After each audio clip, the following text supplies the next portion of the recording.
Is it wrong for a Christian to serve in the military? Hi, welcome to Little Lessons. And today's question may take more than just one little lesson to answer because of some of the complexities of the issue. Of course, Christians wonder about this sometimes. Is it right for a Christian to be in the military? Because we know that we're supposed to love our neighbor as ourselves. And, going to war against your neighbor hardly seems like an expression of love towards him. So that is a valid point. But I think that we need to go a little bit deeper and think about this. Here's one point that we ought to consider. It's not just under the new covenant that God's people are commanded to love their neighbors as themselves, but also that was true under the old covenant. That's an old covenant law. And Jesus said under the old covenant that it's the second greatest commandment. So it was the second greatest commandment under the old covenant as well as the new covenant. Now, under that old covenant where God's people were commanded to love their neighbors as themselves, God at some times commanded them to go to war. Sure, numerous times where God initiated, ordained, orchestrated wars. And goodness, the Old Testament could almost be called a book of war because there are so many wars that we could read about, and God is totally involved. And so right off the bat, I think we better be careful in saying that all war is always wrong, because if we say that, then we say that God is sometimes wrong. Okay? So let's be careful in making those kind of blanket statements. There is such a thing as a just war. If it's a war initiated by God, well, then of course it's just. It has to be just because God is just. And we can read about him, for example, commissioning the children of Israel, the armies of Israel, to invade the land of Canaan and destroy all those people. And that was his commissioned war. That was obviously a just war. If you dig a little bit deeper, you find out how deserving the people of Canaan were. God waited hundreds of years, giving those people time to repent of their depravity and their gross perversions. And they just proved themselves to be irredeemable. And so he used Israel as a tool of his judgment upon them.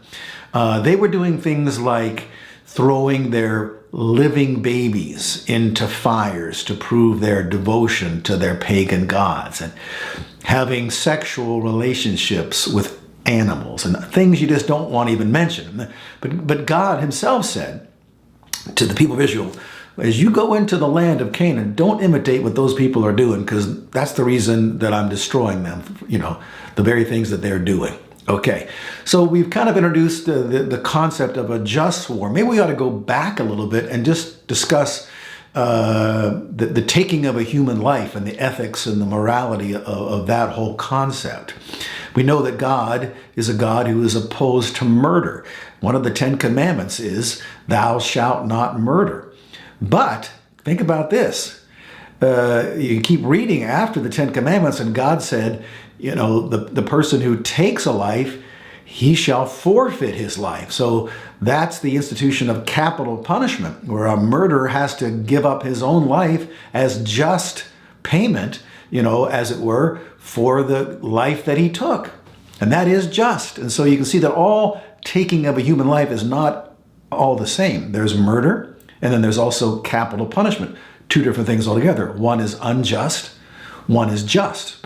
Now, war, obviously, as we've already talked about, can fall into that category. I'm not saying all wars are just. No, a lot of wars are unjust. But oftentimes, in wars, there is a good guy and there is a bad guy. There are the good guys and the bad guys. Well, during World War II, Hitler, you may have heard that name, was a bad guy. And the good guys, went against the bad guys, and the good guys won, thankfully, okay? And it is a shame, of course. This is what we regret in all war, when innocent people and even soldiers could be considered innocent in a sense because they're just following orders. So again, nobody on either side of this debate is for war. In fact, when you think about it, the people who are against war more than anybody else are members of the military, because unless there's something wrong with their brains, the last thing they want to do is go to war. In fact, when they join the military, probably most of them were hoping they wouldn't go to war. Because they could forfeit their life. They could suffer great harm as a result of it. So joining the military doesn't mean you're pro killing other people. There's a good chance that it means you're really against killing other people, and that in fact you are against evil. Because if you're a part of an army that has basically some kind of a moral basis to it, that is we're here for defense. We're here to fight the bad guys. We're not an army of conquest trying to take land that doesn't belong to us and invade other countries. We're trying to be on the good side. When you think about that, there's no greater deterrent to an invading army or an invading nation than a prepared and equipped army that's ready to stand against them. Right. Remember, Jesus mentioned that in one of his examples of counting the cost of being his disciple. I can't remember the exact details, but it's something like, think about the king who's got 10,000 men and he's going to go to war against a king with 20,000 men. He's going to count the cost, and he might just sue for terms of peace, because he realizes he's outnumbered 2-1. And so can you see that, an army, a prepared, equipped, ready army is a huge deterrent to war. And Jesus said, blessed are the peacemakers. So the person who enters the military in order to defend the helpless and to do what's right and to stop evil and wickedness and so forth, and to defeat the bad guys and to preserve peace, well, that's an honorable reason to join the military, isn't it?